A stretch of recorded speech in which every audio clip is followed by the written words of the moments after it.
Coming up on this week's edition of NCBA's Cattlemen to Cattlemen. We're taking you to Hawaii for a special look at what it's like to raise cattle in our 50th state. You'll hear firsthand from Hawaii cattle producers and learn about the state's history of producing beef cattle. Now, from the Denver headquarters of the National Cattlemen's Beef Association, it's NCBA's Cattlemen to Cattlemen. Hello and welcome to NCBA's Cattlemen to Cattlemen. I'm Kevin Ochsner.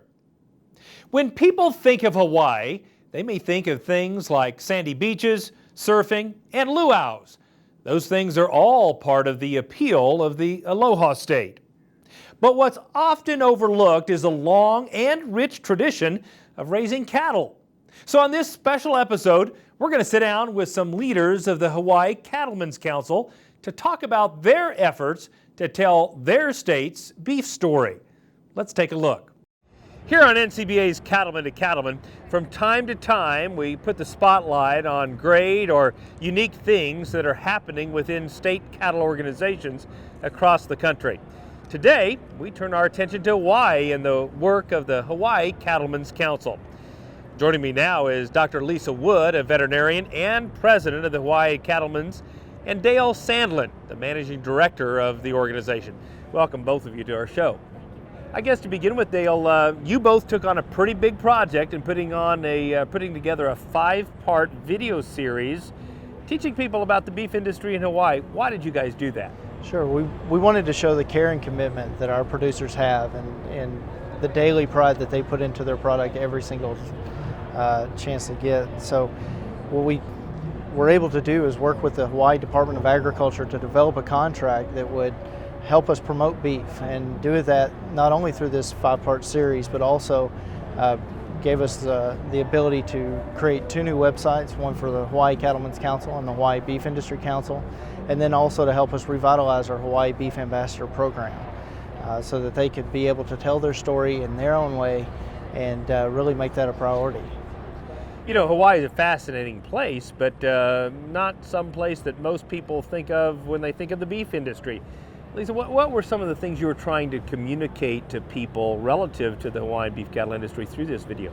I think one of the things we really wanted to be sure that we honored was the great history of the beef industry in Hawaii.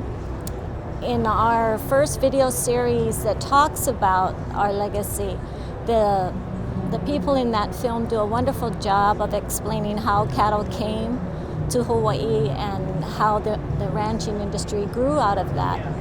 One of the most important things that happened in Hawaii occurred in about 1850, and that was the Great Mahele.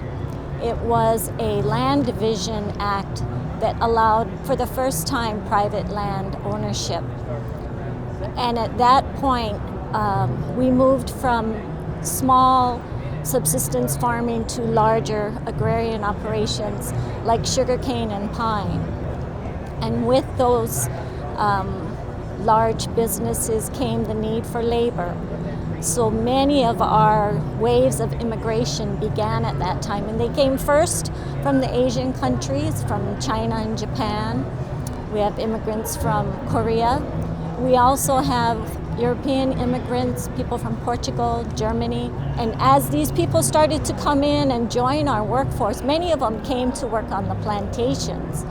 But our cattle industry was also slowly starting to develop, and the people of Hawaii were very, very welcoming. And there was this very unique sharing of cultural differences, so that in the saddle house, they would speak Hawaiian, but you would also hear the sounds of the ukulele and the guitar.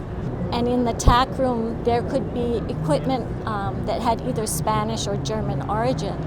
So there was this wonderful blending of all these cultures that allowed the birth of a new culture that we call now Paniolo. That is absolutely fascinating. You know, it's so important for all of us to tell the real story of beef production. Since this is a 5-part video series in Hawaii, we're going to share one segment at a time with our Cattlemen to Cattlemen viewers. And we'll ask the two of you to share insights with us each time we do. So let's begin our trip to Hawaii cattle country with a look at the history of raising cattle in the islands.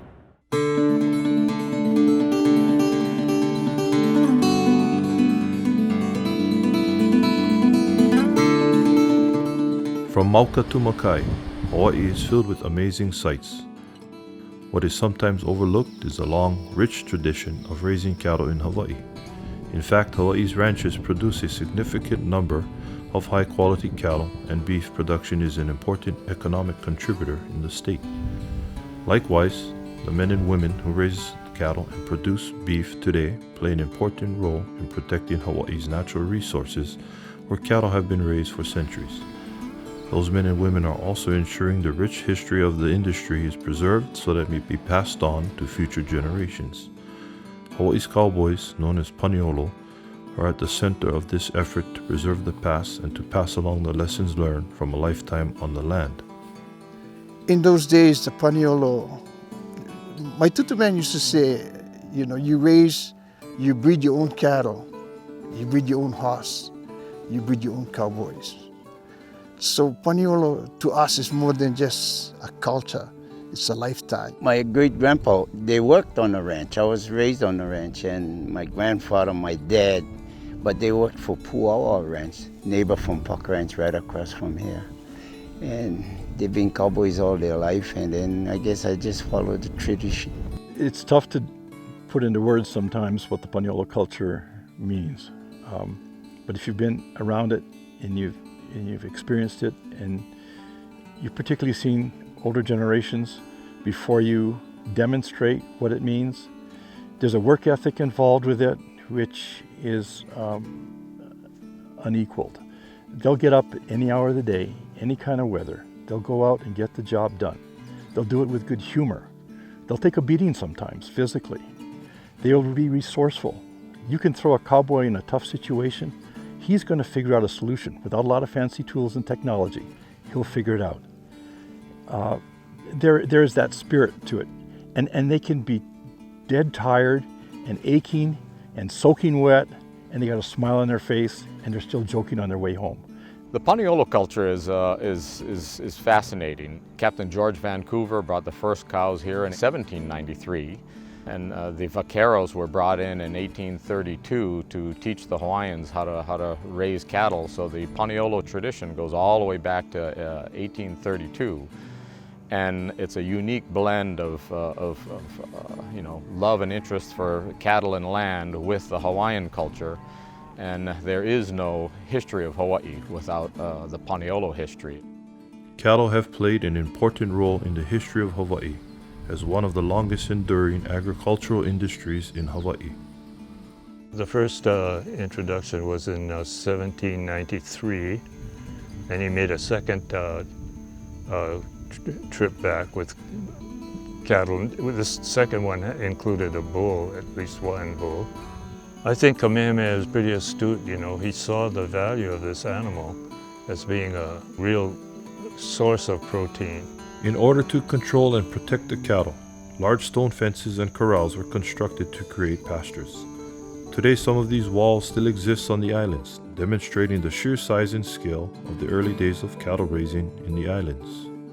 Despite changes in markets and production methods, the paniolo remains an important part of the process, and today's cattlemen and women take pride in passing along the paniolo ways of the past to future generations. And I know that now and forever we have a job to do, and that is to be identified in this Hawaiian community. If you study the history, paniolo made history. So to me, that's something to get excited about. That's something that I'd like my kids to learn about.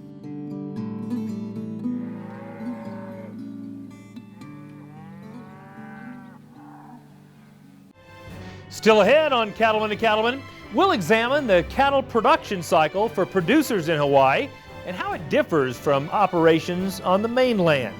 Stay with us. We'll be right back.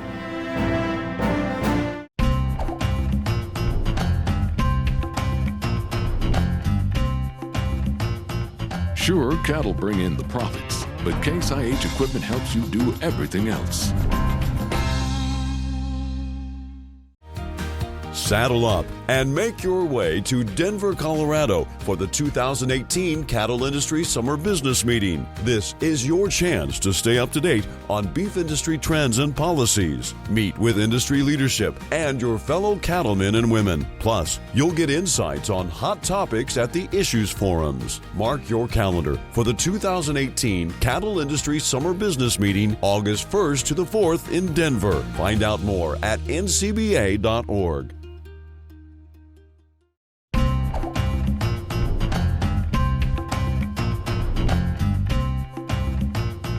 Sure, cattle bring in the profits, but Case IH equipment helps you do everything else. Do you know all you need to about working cattle? Did you know there are proven methods that can reduce stress for the animals, for you and your crew? Now there's an easy way for you to learn from the experts who can help sharpen your stockmanship and stewardship skills. In interactive sessions, you'll learn better ways to work cattle more efficiently, skills that can help put more money in your pocket. Find out more and locate an upcoming event near you at the website stockmanshipandstewardship.org.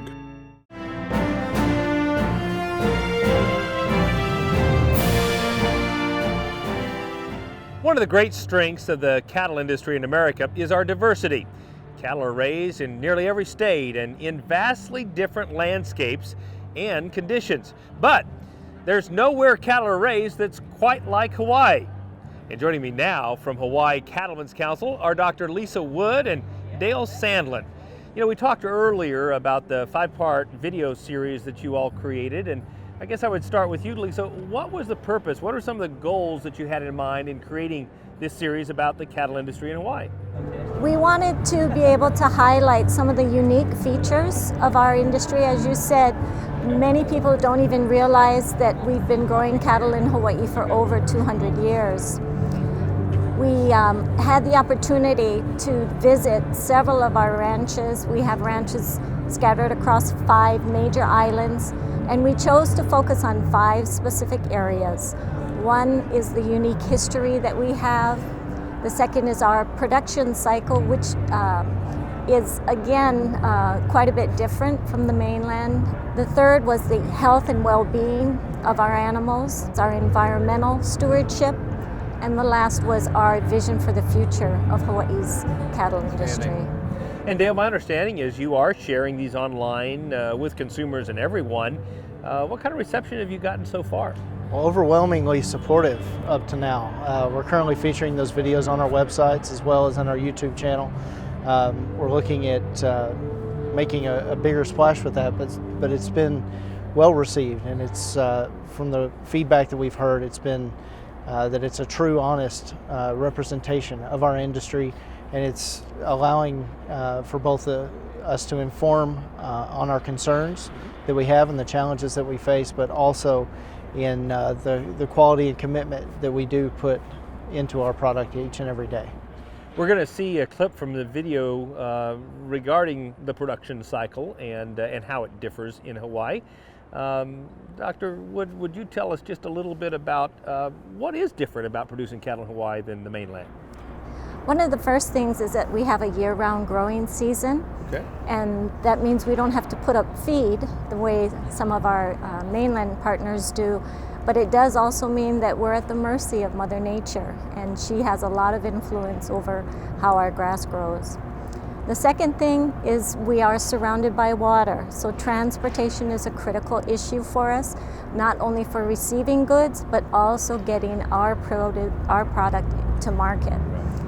And lastly, the diversity of Hawaii.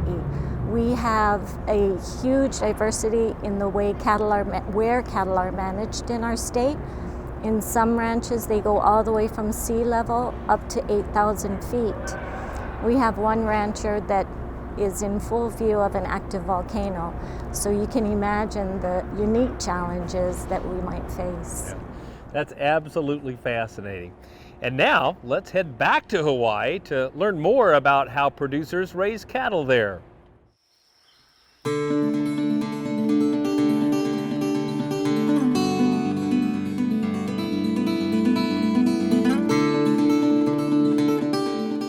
There's nothing like raising cattle in Hawaii.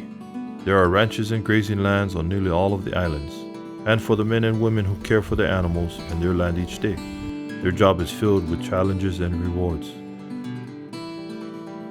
Hawaii's landscape and climate is incredibly varied, and that variety directly impacts how they care for cows, raise calves, and manage the state's natural resources. Oh gosh, Hawaii is a whole different bird from most any place on the mainland in that you can go from an extremely arid climate to extremely wet within 10, 15, 20 miles. So, and within a real close proximity, not very many miles. So it creates a whole different variety of situations and pluses and minuses on how you run your operation. There's a lot of extreme contrasts, and so it's important that the cattle are able to adapt. Our cattle really have to be adaptable from sea level all the way up to 8,000 foot elevation, and from dry desert country to more wet rainforest type area. My dad said we got this piece of ground because no one else wanted it, and it's kind of the truth. It's one of the toughest, most rugged pieces of real estate that a cattle operations run on in this state. But oh, what do you got to say? You love it because it's not an easy piece of country to work. The animals have to want to work with you to make it work because you can't cowboy this country. It's rough, the lava is relentless, unforgiving. If you think you're just going to run out there and do something, I've fallen in a hole. My horse, my dog, everything just fell right in a lava tube. So the country's non-forgiving and you have to work with it. And I'm serious, when it's raining, cattle don't want to work, livestock don't want to work, but a beautiful morning like this, and everything wants to work. Hawaii ranchers are experts in raising cows and calves. Some ranches finish their cattle on grass and market their beef to local stores and restaurants. Others ship their calves to the mainland for finishing in feedlots. Either way, all of these operations are dependent on managing grass to keep their animals healthy and growing while ensuring that their natural resources are maintained. We have a huge variance in our microclimates and our annual precipitation in a very short relative distance. So it gives us the ability with intensive grazing to adjust very much to where you are on the mountain and to your pasture and weather conditions. That really is the only advantage we have for ranching in Hawaii, is that we can grow grass year-round.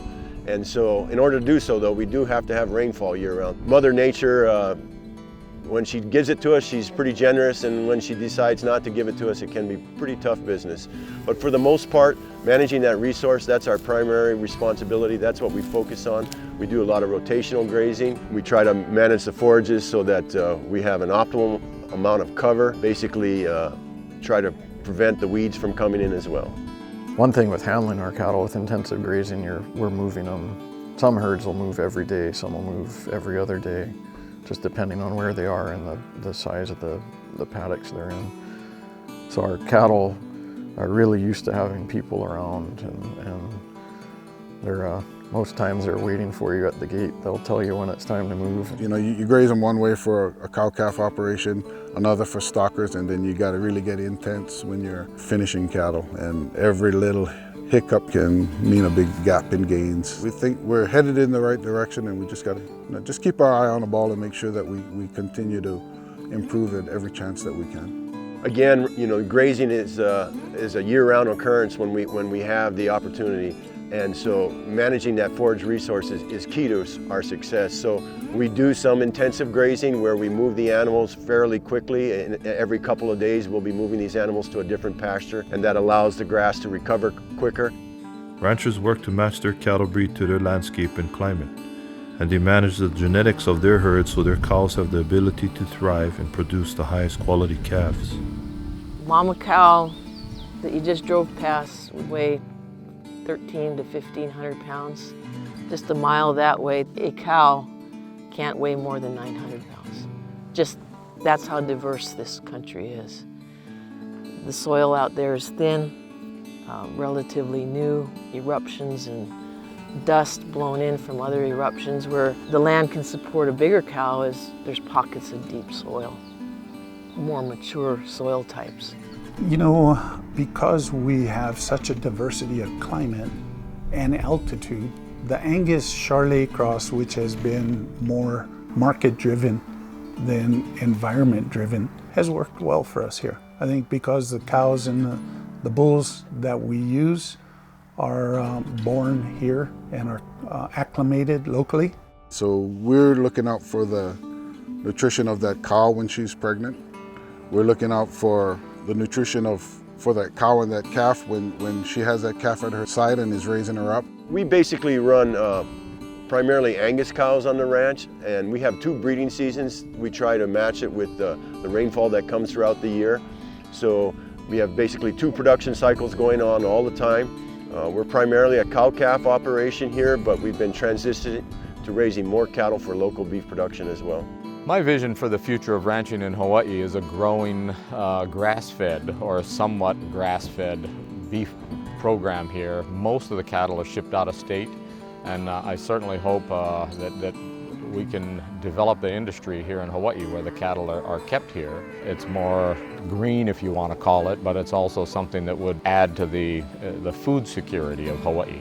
If we can develop infrastructure and demand in Hawaii to keep the cattle here, it'll be good for everyone.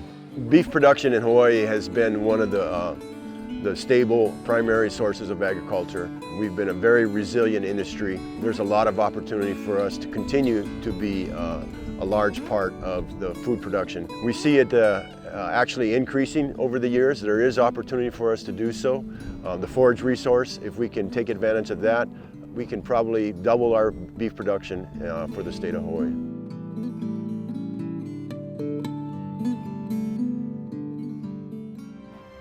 Still to come on Cattlemen to Cattlemen, we'll examine how the stewardship efforts of Hawaii's cattle producers are helping to protect this beautiful paradise. Stay with us. We'll be right back. When you're in the cattle business, no matter how much it's a business, it still starts with cattle. It's this basic notion that sits at the core of how we approach things at Beringer Ingelheim. We understand when you put the cattle first, it just naturally leads to doing the right things. If you want to do well in this business, you start by doing right. Take care of the cattle, and they'll take care of you.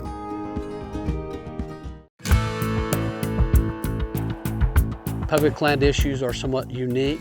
The Public Lands Council is valuable to the ranchers because it's someone out there that's speaking their language. Somebody has to communicate with the agencies, the BLM, Forest Service, Fish and Wildlife. Well, the Public Lands Council has provided incredible information and help, I think, to all members of the Congress. Everything from water rights to endangered species to wildfire to the need to actively manage the lands through grazing. And there's always a new battle coming up.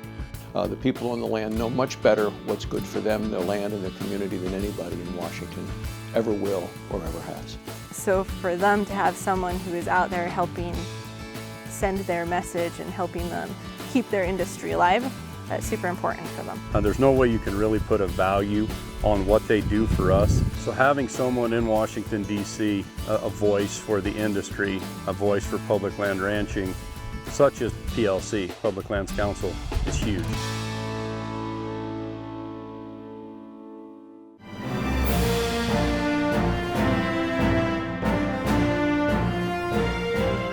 Joining us now to shed more light and truth about cattle on the land in Hawaii are Dr. Lisa Wood, a large animal veterinarian and president of the Hawaii Cattlemen's Council, and the HCC Managing Director, Dale Sandlin. Welcome back to the show for both of you. You know, we talk a lot about environmental issues here in the United States. I can only imagine how much pressure you have in Hawaii in terms of the environment and land use. Tell us a little bit more about that, Dr. Wood. Okay. I'm so glad that you asked, because in our mind, our cattlemen and women are first and foremost environmentalists. Our producers have long recognized the need to balance production and preservation of the resources that they are charged with. And I think there's a misconception that animal production and conservation exist in opposition to each other. We believe that our lands are best managed, are best utilized when production and conservation efforts work together in genuine partnership. We know that when we do this, our lands truly thrive. Our producers are able to utilize lands that are otherwise unproductive or inaccessible. They're able to convert low quality forage to meat and muscle and produce a high quality food source for humans. All these practices help to create a stronger ecosystem, more biodiversity, and a more resilient environment altogether. That's fantastic. And Dale, what are some of the misconceptions you were trying to correct or messages you were trying to send as it relates to this video on how cattlemen are caring for the environment? Sure. Well, we wanted to show that the ranchers are the original environmental stewards. These guys, men and women, are stewarding over a quarter of our state's land mass. They're the true boots on the ground, so to speak, of caring for the land, protecting our watersheds and those natural resources, in addition to growing grass and raising high quality, wholesome beef for our consumers. That's what we wanted to show in this video. That's fantastic. And what kind of reaction have you been getting from Hawaii Cattlemen Association members? It's been very positive. They're really appreciating the true diversity that we're showing here. Cattle production from across the state.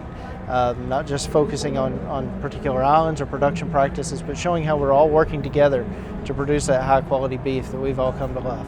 That's fantastic. And now, let's make another trip to the Hawaiian Islands to get a first-hand look at environmental stewardship and care of the land on cattle ranches all across Hawaii.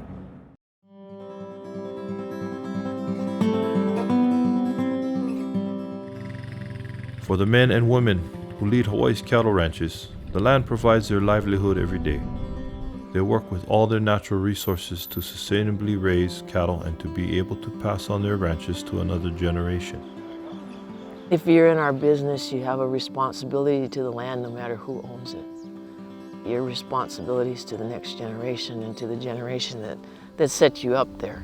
And I think in our industry, you must love the land first, no matter who owns it.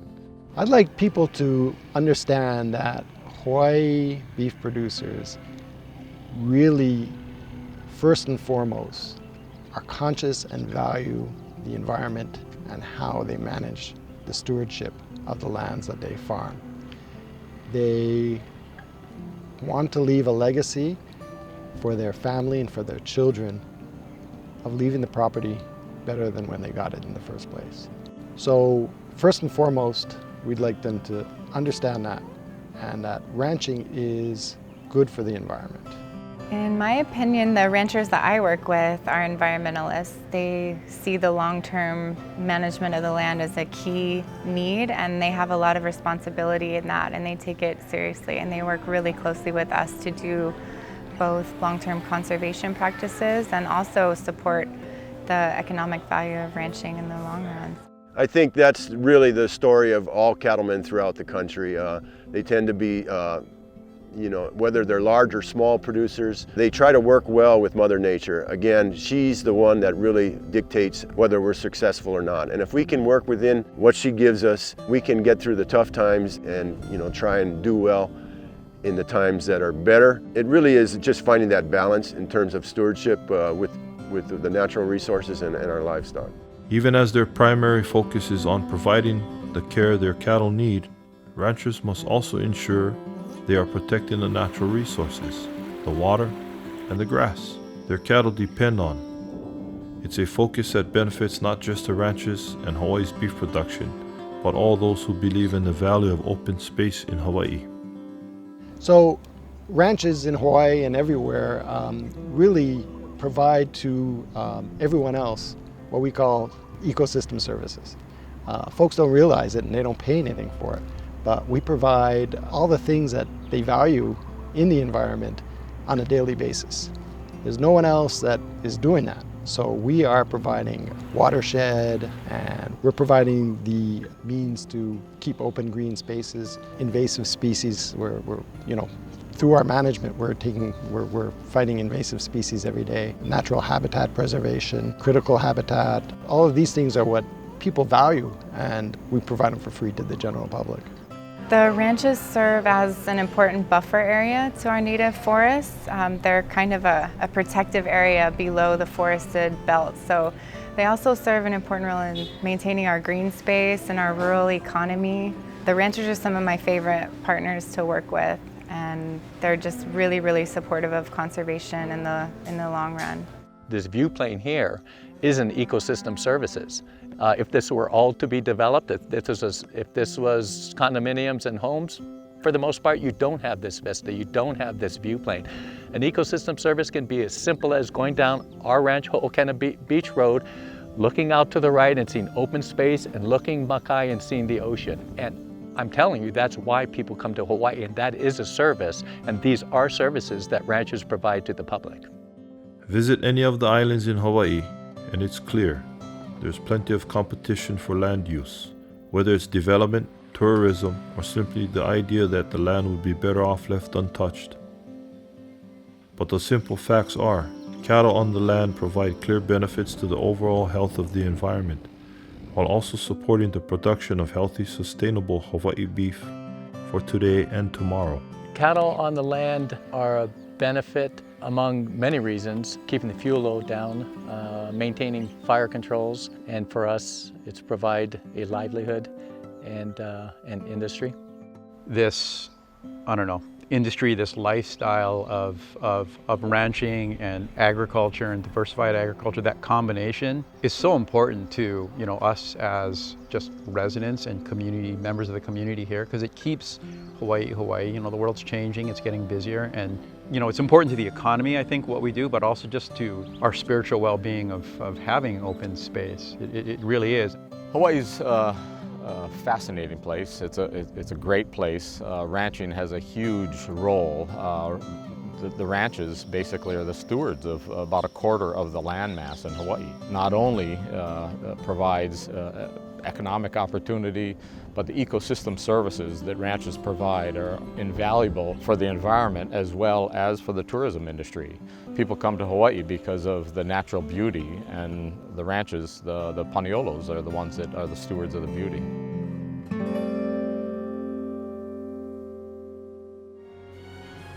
Coming up on Cattlemen to Cattlemen, more from the Aloha State as we examine the growing demand for local beef. Stay with us. We'll be right back. Well, I think a rancher has to be a steward of the land. There's nobody else that can take care of land better than a rancher. When we switched over to the Purina products, it was a step in the right direction. The difference we see in the cattle is the consistency of their nutrition. The cattle hold their condition a lot better throughout the whole year. It does make a difference that we can see, day in and day out.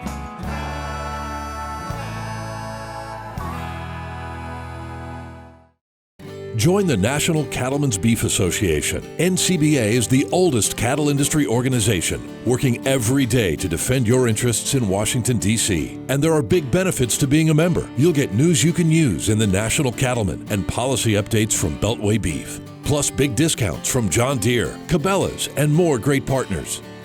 Join now. Call 866-233-3872 or sign up online at ncba.org.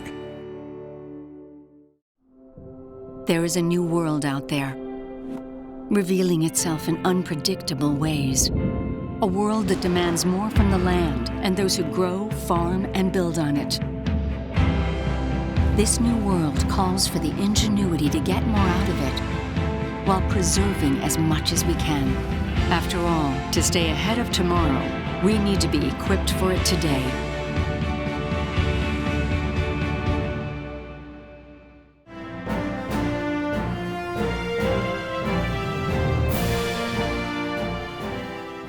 One of the things I genuinely treasure about my role with NCBA's Cattlemen to Cattlemen is the opportunity to see other cattle operations around the country and hear from cattlemen and women about how they navigate raising cattle in their part of the world.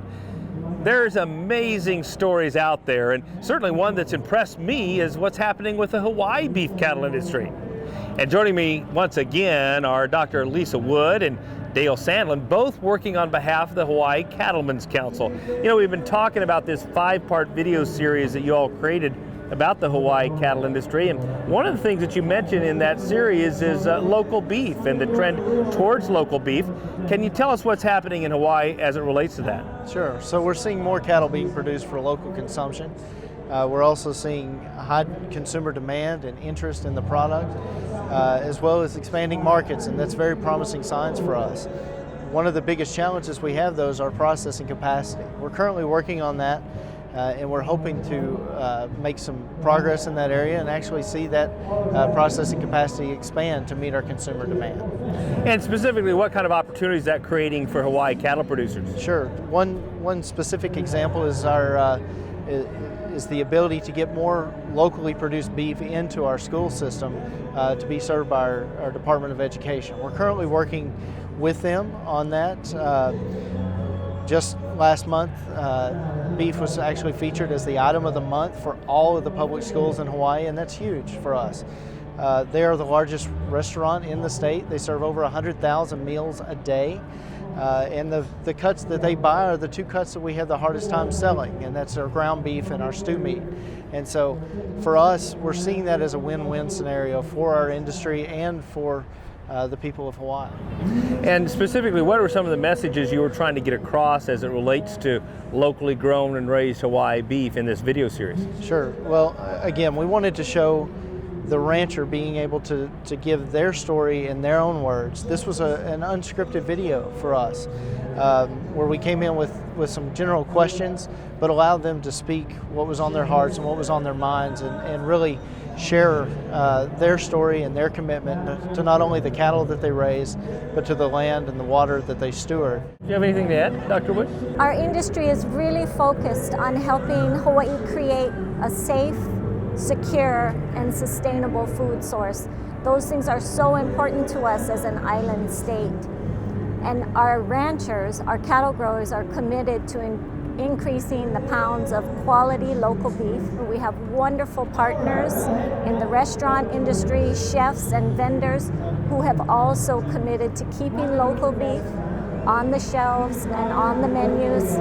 We really want our industry to contribute to Hawaii's agriculture in a meaningful way for many years to come. Well, what you've done with this video is absolutely outstanding. I compliment you both, and it's certainly been a pleasure to be able to highlight that on NCBA's Cattlemen to Cattlemen. Thank you both. Thank you very, very much.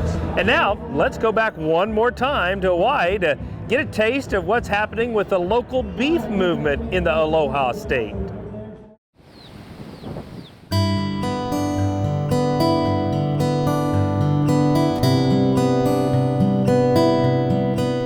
Hawaii is continually changing.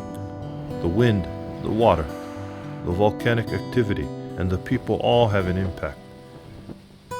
And just as the landscape is ever changing, Hawaii's beef industry is also evolving. Long-standing traditions in cattle production remain, but there is a growing focus on raising cattle and producing beef to serve the needs of the people who live in and those who visit the islands. I think the consumer wants to know the story behind the products that they're consuming, whether it's a head of lettuce or a T-bone steak.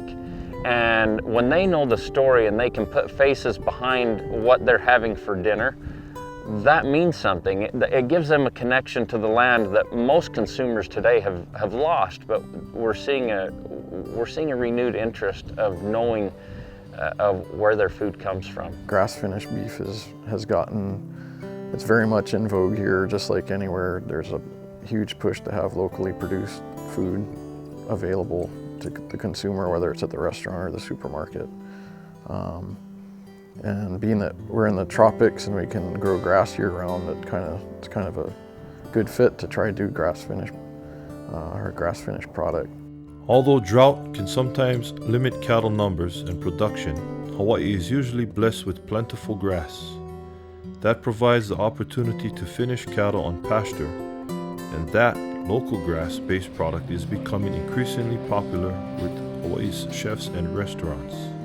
Living in Waimea, we're surrounded by small ranchers and farmers, so to me it was like a no-brainer to start this because I could get the beef readily, it's available, and it's a great product.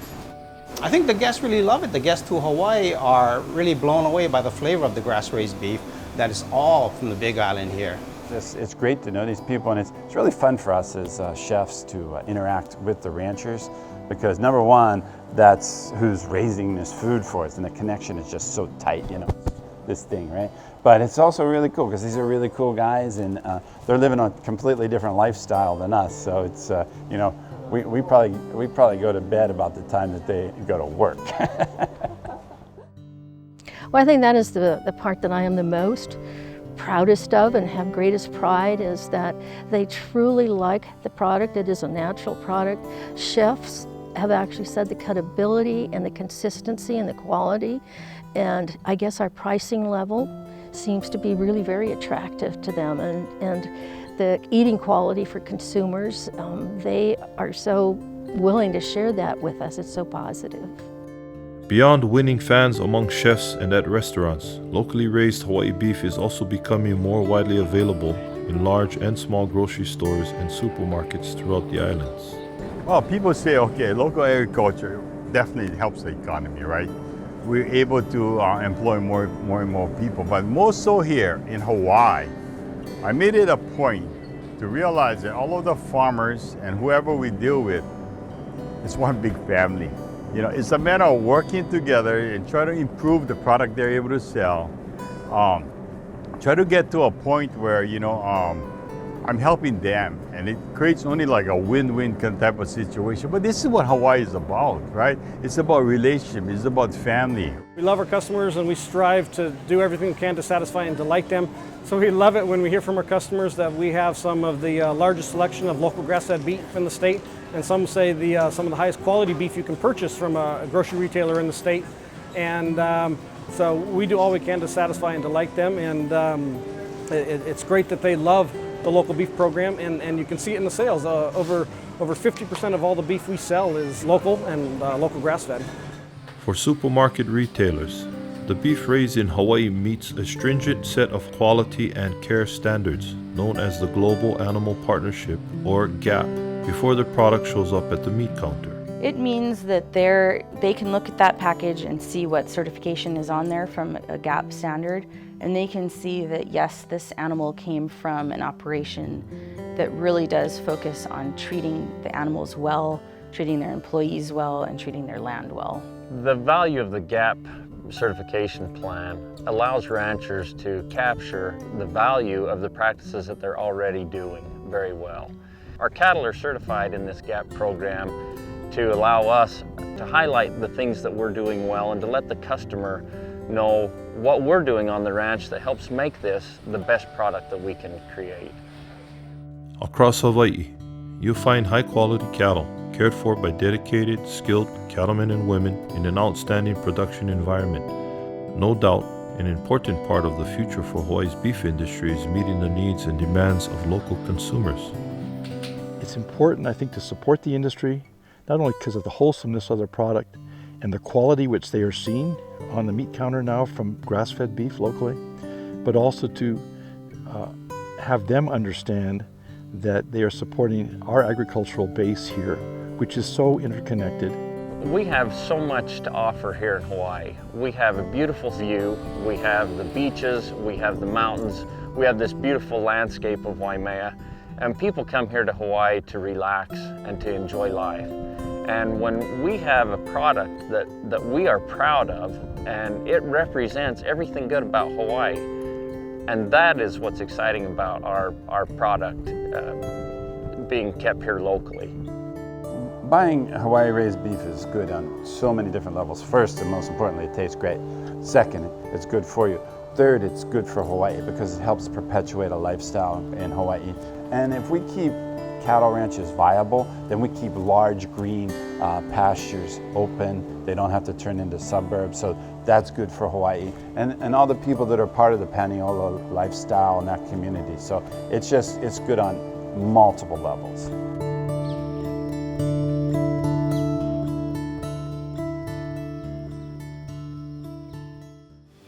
Still ahead, it's time for a visit with our good friend, Baxter Black. So stay with us. We'll be right back. Say goodbye to your toughest pasture and rangeland weeds for good. Because one product offers season-long control, handles the widest spectrum of broadleaf weeds, and clears the way for increased forage with greater grazing flexibility. So you get more beef per acre at a cost that can't be beat. It's Graze On Next HL herbicide, and if it's in your pastures, plain and simple, weeds won't be. If Baxter makes you laugh, you're at the right place. He has an offer. Of course, this is a commercial. 6-hour-long DVDs filled with live shows, Emmy-winning comedy, all Baxter at his best. And the price is right, $25 plus shipping. 800-654-2550 or online at baxterblack.com. You want to know what he's like in real life? Well, kind of like you. We know you're up before the dawn because the cattle rise before the sun. And you spend long hours in the saddle because the herd isn't always over the next rise. And you care for the land because you know it takes care of your family. And we know you do great work. And it's time to tell that story to the marketplace. IMI Global is here to help you do just that. In my years as a cow veterinarian, I've probably checked thousands and thousands of cows, and it's my job to see if they're healthy and bred and can bring a good calf back in the fall. It's also my job to help the cowman decide whether it's time to get rid of the old darling or not. It's a tough decision for them, you know. They develop an attachment, sometimes for the oddest of reasons. I was just about to cull the cow when the boss sees me swinging the gate. "Hold it there, Doc, for a minute yet, 'cause I've not quite decided her fate. There's something about this gypsy cow. She's a world-class traveling machine. She must have more frequent flyer miles than the crew on Apollo 13. She's got a few scars from the fences she's plowed down and broke to get through, and there's a headlight mark on her shoulder, plus a few roping burns on her too. She's had her close calls, that I'm sure of. More than once she's escaped certain death. One night she came home in a loader with a gomer and schnapps on her breath. Last fall she was out on the highway and had flagged down a snowbird's RV. And I'll swear, this New Year's I saw her in the Rose Bowl parade on TV. She's worse than a tomcat about roaming, and not picky, is what I've surmised. I never know what kind of calf she'll have. Each time, I'm always surprised. One year she whelped her a Holstein pup. She's had Angus, Salers, and Wagyus, but I'm worried this spring, as the man next door has started raising emus. So pray check her, Doc, just for practice. She's earned it, and you never can tell. I put on a sleeve and proceeded. "This is strange," I said when I could speak. "I'd advise you to get a nest ready. I feel feathers, 2 horns, and a beak." This is Baxter Black from out there. Thanks, Baxter. We sure enjoy our visits with you each and every week. Now, don't go away. We'll have more right after this. No matter what job I've got to do, my John Deere 5E tractor can do it all. Whether I'm cutting, moving feed, or building a fence. Using my 5E means my work gets done faster at a price I can afford, and that works for me.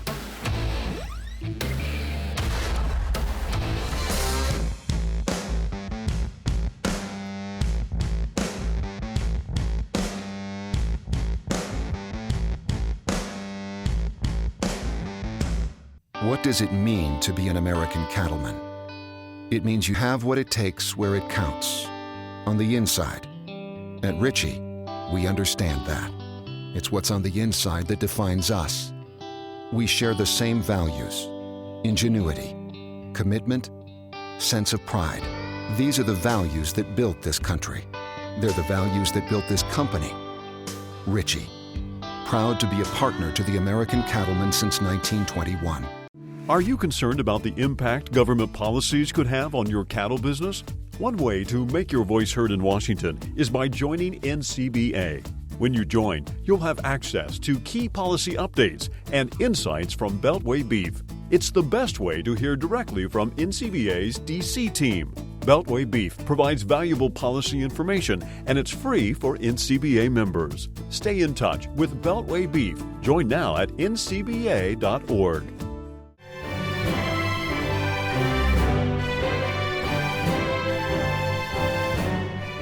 One of the most important things cattlemen and women can do is join the fight to protect our industry by becoming a member of the National Cattlemen's Beef Association.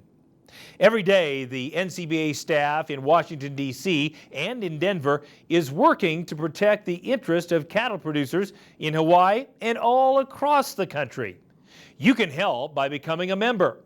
Just call 1-866-233-3872 or visit the website ncba.org. Well, that wraps up this edition of NCBA's Cattlemen to Cattlemen. Thanks so much for spending time with us. We'll see you again next week right here on RFD TV.